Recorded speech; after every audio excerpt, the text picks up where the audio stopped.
दोस्तों, आज की कहानी में हम देखेंगे कि एक अनजान वायरस फैलने की वजह से धरती पर मौजूद सभी इंसान मारे जाते हैं, लेकिन कहीं से एक आदमी अभी भी जिंदा बचा है जो पिछले 2 सालों से किसी और जिंदा इंसान को ढूंढने के लिए इधर उधर भटक रहा है। लेकिन फिर एक दिन उसे एक औरत मिलती है जो उसे बताती है कि पृथ्वी पर सिर्फ हम दोनों ही जिंदा बचे हैं और अब हम दोनों को ही मिलकर बच्चे पैदा करने हैं और धरती पर जनसंख्या को आगे बढ़ाना है। तो कहानी शुरू होती है और हमें बताया जाता है कि एक अनजान वायरस की वजह से धरती पर मौजूद सभी इंसान मारे गए, लेकिन एक आदमी अभी भी जिंदा बचा है जिसका नाम फिलिप है। अब बेचारा फिलिप अकेला ही काफी सालों से इधर उधर भटक रहा है ताकि उसे कोई जिंदा इंसान मिल जाए, लेकिन उसे कोई नहीं मिलता, जिससे वह बहुत परेशान हो जाता है और वापस अपने होम टाउन आ जाता है। जिस बीच उसे एक साइन बोर्ड दिखता है तो वह उस पर लिख देता है कि एक इंसान अभी भी जिंदा है। आगे वो अपने घर पहुंचता है और सोचता है कि मैं इस घटिया घर में क्यों रहूं, जबकि मेरे टाउन में बहुत बड़े बड़े रईसों के घर हैं। जिसके बाद वो टाउन के सबसे अमीर आदमी के घर पर रहने के लिए चला जाता है, जिसमें वो बड़े बड़े म्यूजियम से चुराई हुई पेंटिंग्स को टांग देता है जिन सबकी कीमत अरबों डॉलर्स में थी। लेकिन जब फिलिप का इससे भी मन नहीं भरा तो वो वहाँ पर इजिप्ट की मम्मी का ताबूत उठा लाया और एक डायनासोर का सर भी उठा लाया जिसको वो अपनी डाइनिंग टेबल पर सजाता है।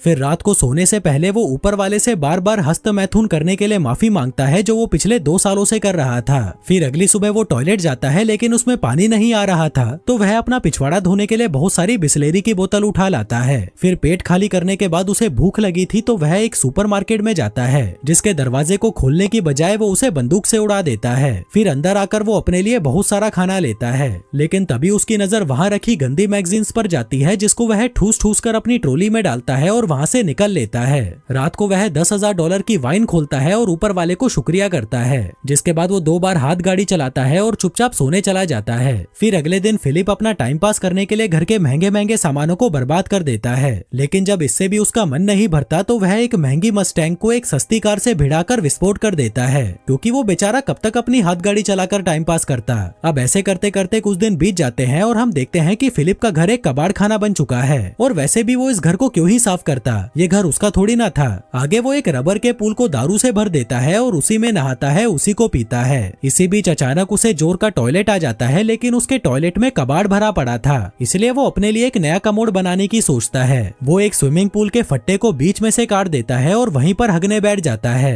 फिर हगने के बाद वो एक बार में जाता है और वहाँ पर रखे हुए खिलौनों से पूछता है कि क्या तुम लोग थोड़ी दारू पीना चाहोगे, लेकिन जब वो खिलौने उसे कोई जवाब नहीं देते तो वह खुद ही पूरी बोतल दारू की पीकर वहाँ पर बेहोश हो जाता है। थोड़ी देर बाद जब उसे होश आता है तो वह एक खिलौने को अपने साथ कार में लेकर एक लड़की के पुतले के पास जाता है और उससे बातें करने लगता है। कहता है कि मैं बहुत दिनों से तुम्हें नोटिस कर रहा हूँ, लेकिन मुझमें इतनी हिम्मत नहीं थी कि मैं तुम्हें अपनी दिल की बात बता सकूं। जो कहकर वो उसे किस करने लगता है कि तभी उस पुतले का हाथ टूट जाता है, जिसे देखकर फिलिप उदास हो जाता है और अगले दिन एक पहाड़ी पर जाकर वहाँ पर RIP फिलिप लिख देता है। जिसके बाद वो अपनी कार में बैठता है और उसे फुल स्पीड से पहाड़ी से क्रैश करवाने के लिए आगे बढ़ता है, लेकिन इससे पहले कि वो अपनी जान देता उसे वहाँ कुछ अजीब सी चीज दिखाई देती है। वो जल्दी से अपनी कार रोकता है और देखता है कि पहाड़ के पीछे से धुआं निकल रहा है, जिसका मतलब था कि कोई इंसान अभी भी जिंदा बचा है, इसलिए वो जल्दी से उस धुएं की तरफ आगे बढ़ता है। फिर उस जगह पर पहुंचकर उसे एक कैंप लगा हुआ दिखाई देता है, जिसके साथ ही वहाँ पर एक लड़की की ब्रा भी टंगी हुई थी, जिसे देखकर वह खुश हो जाता है और उस ब्रा को सूंघने लगता है, जिसके बाद वो वहीं पर बेहोश हो जाता है। थोड़ी देर बाद जब उसे होश आता है तो वह खुद को एक खूबसूरत लड़की की गोद में लेटा हुआ पाता है, जो उसे कहती है कि मुझे तो यकीन ही नहीं हो रहा कि तुमने मुझे ढूंढ लिया, जो कहकर वो उसे किस करने लगती है। पर तभी फिर से उसकी आंख खुलती है और वह देखता है कि एक लड़की उसे CPR दे रही थी और वो दिखने में बिल्कुल भी खूबसूरत नहीं थी, इसलिए वह उससे डरकर दूर हट जाता है। वो उससे पूछता है कि वो खूबसूरत लड़की कहाँ गई, जिस पर वो लड़की, जिसका नाम कैरल होता है, कहती है कि तुम बेहोश हो गए थे और तुमने अपने कच्छे में सुसु भी कर दिया था, इसलिए मैं तुम्हें CPR दे रही थी। फिलिप कहता है कि मैंने सुसु नहीं किया, ये पहले से ही गीला था, जो कहते हुए वो उसकी तरफ बढ़ने लगता है, जिससे घबराकर कैरल अपनी बंदूक निकाल लेती है।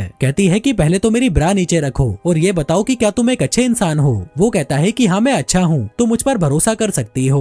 वो पूछती है कि तुमने ही उस साइन बोर्ड पर अपने बारे में लिखा था। फिलिप कहता है कि हाँ वो मैंने ही लिखा था। दरअसल अकेले रह रहकर मैं परेशान हो चुका था और अपनी जान देने ही जा रहा था कि तभी मुझे तुम दिखाई दी। जो सुनकर कैरल को उस पर तरस आ जाता है और वह उससे दोस्ती कर लेती है। आगे वो दोनों साथ में बैठकर कॉफी पीने लगते हैं, जहाँ पर हम फिलिप को देखते हैं जो बिल्कुल भी खुश नहीं था, क्योंकि वो अपने लिए हमेशा से एक खूबसूरत लड़की चाहता था, लेकिन उसे क्या मिला, ये जंग लगा कबाड़। जिसके बाद वो कैरल को अपना घर दिखाने ले जाता है, लेकिन तभी रास्ते में कैरल उसे एक स्टॉप साइन पर रुकने के लिए कहती है। जिसके बाद वो दोनों दाएं बाएं देखकर चेक करते हैं कि कहीं कोई सड़क क्रॉस तो नहीं नहीं कर रहा। आगे घर आकर फिलिप कैरल को अपना टॉयलेट वाला पूल दिखाता है, फिर कचरे वाला पूल दिखाता है और फिर दारू वाला पूल दिखाता है। फिर अंदर आकर कैरल को वहाँ बहुत सारे मैगजीन के ढेर पड़े हुए दिखते हैं, तो वह उससे पूछती है कि ये सब क्या है। फिलिप कहता है कि ये मेरी हाथ गाड़ी चलाने के लिए गंदी मैगजीन्स हैं। जो सुनकर कैरल हंसने लगती है और कहती है कि मैं तुम्हें जज तो नहीं करना चाहती, पर तुम मुझे बहुत बड़े ठरकी लगते हो। जो सुनकर फिलिप को बहुत बुरा लगता है और वो उसे वहीं पर छोड़ आता है जहाँ से वो उसे उठाकर लाया था।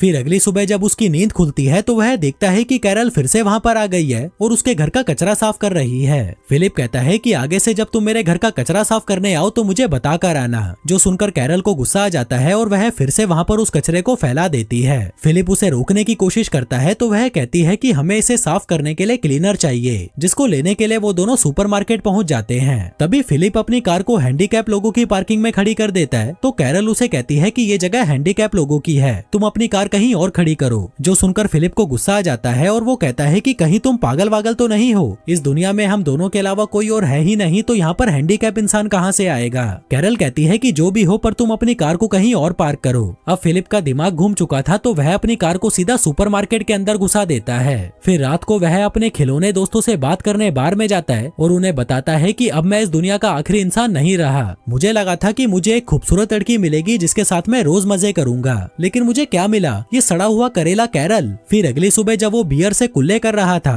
तभी वह देखता है कि कैरल अपना सामान पैक करके वहीं पर रहने आ रही है। जो देखकर वह दौड़ता हुआ उसके पास आता है और कहता है कि तुम्हें पता है ना ये दुनिया कितनी बड़ी है, तो तुम्हें रहने के लिए मेरे घर का बगल वाला घर ही मिला था। कैरल कहती है कि तुम्हें इससे क्या प्रॉब्लम है, क्या तुम्हें डर लग रहा है कि मैं तुम्हें गंदी गंदी हरकतें करते देख लूंगी। तभी फिलिप उसके सामने अपना कच्छा उतार देता है और कहता है कि ले देख ले, अब और क्या ही बचा है देखने के लिए। कैरल कहती है कि देख यार, हम दोनों को किसी मकसद के लिए चुना गया है और वो मकसद है धरती की जनसंख्या को आगे बढ़ाना। फिलिप कहता है कि देखो, मैं तुम्हारी इंसल्ट तो नहीं कर रहा, लेकिन मैं तुम्हारे साथ सुहागरात मनाने में बिल्कुल भी इंटरेस्टेड नहीं हूँ, चाहे तुम इस धरती की आखिरी औरत ही क्यों ना बची हो। जो कहकर वो वहाँ से चला जाता है और अपने टट्टी वाले पूल पर बैठकर हगने लगता है। पर तभी कैरल वहाँ पर आती है और कहती है कि क्या तुम अंदर जाकर नहीं हग सकते। वो कहता है कि नहीं, क्योंकि अंदर पानी नहीं है। कैरल कहती है कि देखो यार, हमें इंसानों की तरह जीना होगा, तभी हम आगे जाकर अपने बच्चों को एक बेहतर जिंदगी दे पाएंगे। वो कहता है कि पागल की बच्ची, तुझे समझ नहीं आता कि मैं तेरे साथ बच्चे पैदा नहीं करना चाहता।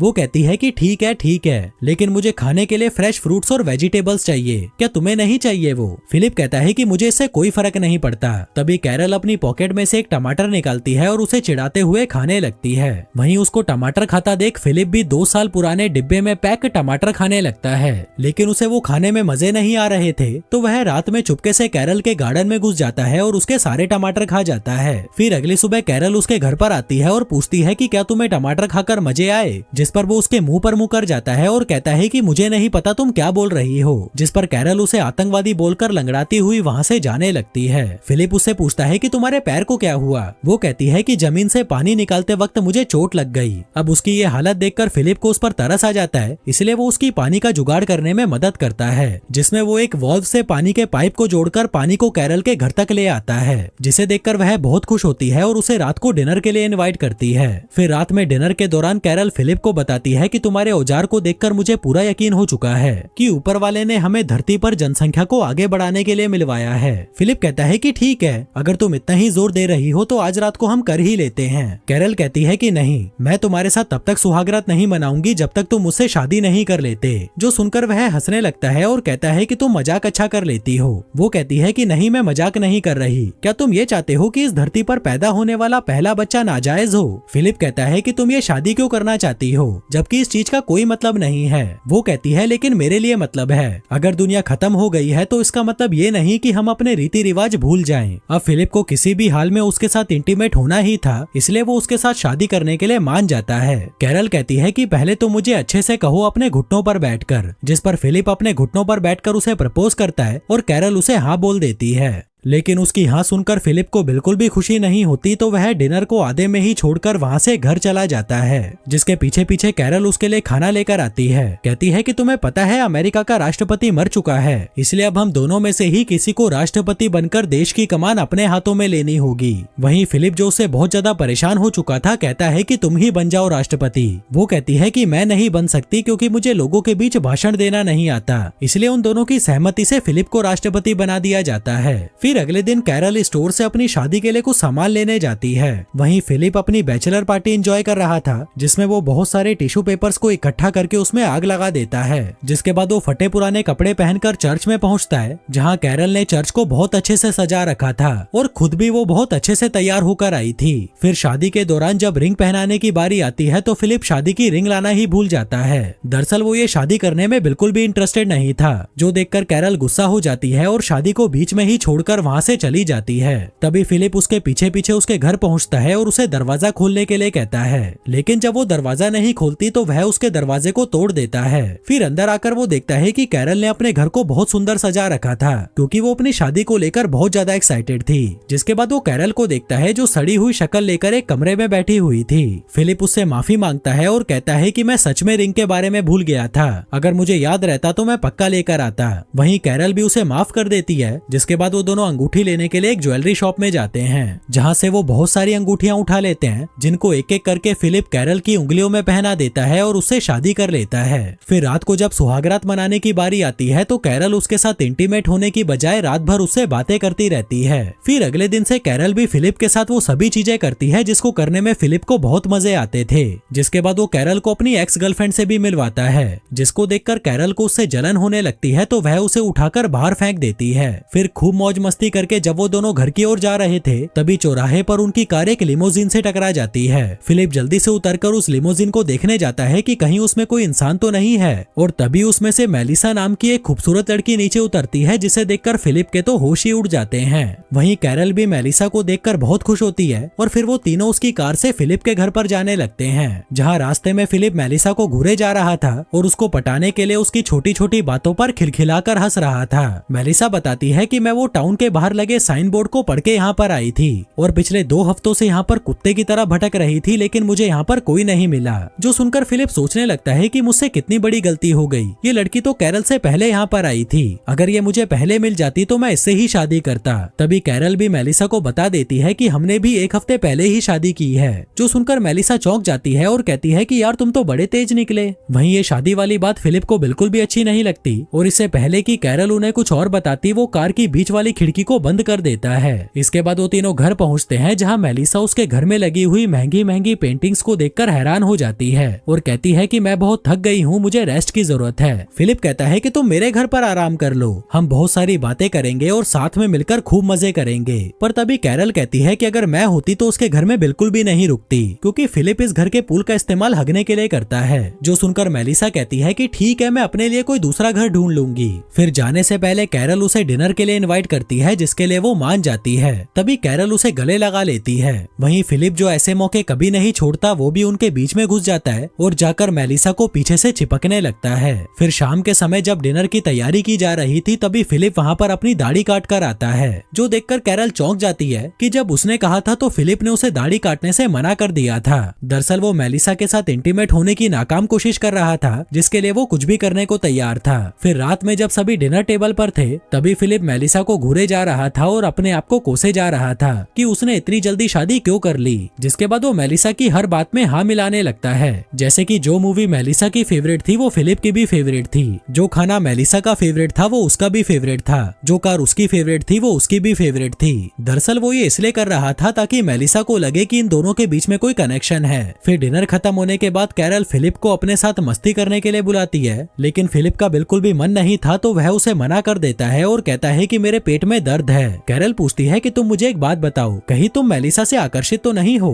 वो कहता है कि नहीं, ऐसा कुछ नहीं है, जो कहकर वो सोने चला जाता है। तभी आधी रात में मेलिसा उससे अपनी बजवाने आती है, जिसे देखकर फिलिप कुत्ते की तरह उसके पीछे जाने लगता है, पर तभी उसे वहाँ कमोड पर बैठी हुई कैरल दिखाई देती है, जिसे देखकर वह बुरी तरह डर जाता है। फिर अगली सुबह मेलिसा फिलिप से मिलने आती है, जहाँ वो देखती है कि फिलिप एक्सरसाइज कर रहा था। दरअसल वो मेलिसा को अपनी बॉडी दिखाकर पटाना चाहता था। मेलिसा उसे बाहर बुलाती है और पूछती है कि ये सब क्या है। फिलिप कहता है कि ये मेरी तरफ से तुम्हारे लिए एक तोहफा है, क्योंकि मैंने तुम्हारी लिमोजिन जो तोड़ दी थी। वो कहती है कि तुम्हें ये सब करने की कोई जरूरत नहीं है। इसी बीच कैरल फिलिप को आवाज लगाकर अपने पास बुलाती है और पूछती है कि क्या तुमने मेलिसा को एक नई कार गिफ्ट की है? वो कहता है कि हाँ, क्योंकि मैंने उसकी लिमोजिन तोड़ जो दी थी। वो कहती है कि तुम्हारे पास ये सब करने का टाइम है, जबकि मैं तुम्हें 100 बार बोल चुकी हूँ कि मेरा दरवाजा ठीक कर दो, पर तुम्हारे पास इसके लिए टाइम नहीं है। अब मुझे नहीं पता तुम इसे कैसे भी ठीक करो। आगे कैरल मेलिसा को अपनी शादी की फोटोज दिखाती है जो उसने खुद ड्रॉ की थी। मेलिसा पूछती है कि अगर तुम दोनों की शादी हो चुकी है तो तुम दोनों साथ में क्यों नहीं रहते।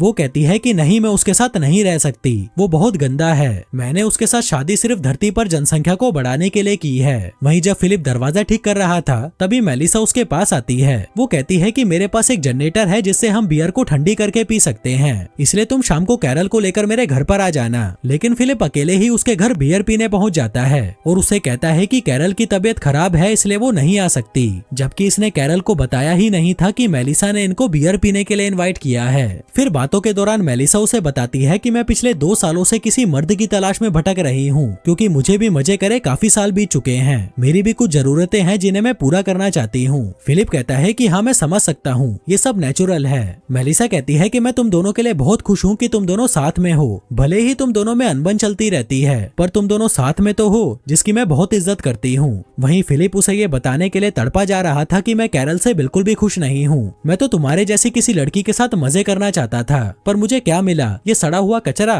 मेलिसा कहती है कि मेरी भी किस्मत देखो, मुझे धरती पर मौजूद एक आखिरी मर्द मिला और वो भी शादीशुदा। फिलिप कहता है कि चिंता मत करो, अब वो मर्द शादीशुदा नहीं रहेगा। जिसके बाद वो अपनी शादी तोड़ने के लिए कैरल के पास जाता है, लेकिन वो उसे कुछ कह नहीं पाता क्योंकि वो उनकी शादी की फोटो से दरवाजे पर टांगने वाला दिल बना रही थी, जो देखकर उसे कैरल पर तरस आ जाता है और वो उसकी फीलिंग्स को हर्ट नहीं करना चाहता था, इसलिए वो चुपचाप वहाँ से अपने घर चला जाता है। वहीं दूसरी तरफ हम एक ऑडी को आते हुए देखते हैं, जिसका मतलब था कि एक इंसान और भी है जो इस धरती पर जिंदा बचा है। जो इंसान वहाँ पर फिलिप का वो अलाइव वाला बोर्ड देखता है और उस टाउन की तरफ निकल पड़ता है। अब ये इंसान कौन था और उन लोगों के अलावा और कितने इंसान हैं जो अभी भी जिंदा बचे हैं, और क्या अपना फिलिप मेलिसा के साथ सुहागरात मना पाएगा, ये सब देखेंगे हम अगले वीडियो में। धन्यवाद।